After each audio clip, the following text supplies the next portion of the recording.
La situación de la renta básica, señor Carrón, es insostenible. No sigan mintiendo, no a este Parlamento, no sigan mintiendo a los miles de ciudadanos.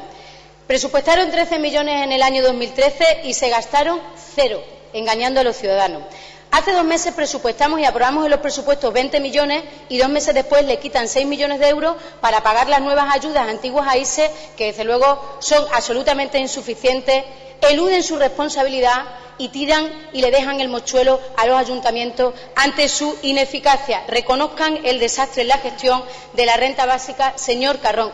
Y este absoluto caos y esta nefasta gestión explica la realidad que usted oculta en sus discursos. La realidad es Badajoz, 5.000 solicitantes, concedidas 50, pagadas 8. Don Benito, 500 solicitudes, resueltas 5, pagadas ninguna. Orellana la Vieja, 80 solicitudes, no saben nada, ni pagadas, ni resueltas, ni no resueltas, ni nada. Como no sabemos nada de los datos de Mérida ni de Cáceres, porque ni siquiera los responsables políticos municipales tienen datos y, desde luego, nos los han negado a los grupos de la oposición que los hemos pedido. Señor Monago y señor Carrón, la dignidad hace libre a los hombres y la dignidad de 70.000 ciudadanos en estos momentos en la región dependen de sus decisiones. Les pido que agilicen la renta básica y las paguen ya, pero sobre todo le pido por pudor, señor Carrón y señor Monago, que no sigan pronunciando discursos sobre la renta básica, discursos triunfalistas, cuando hay cientos de familias en Extremadura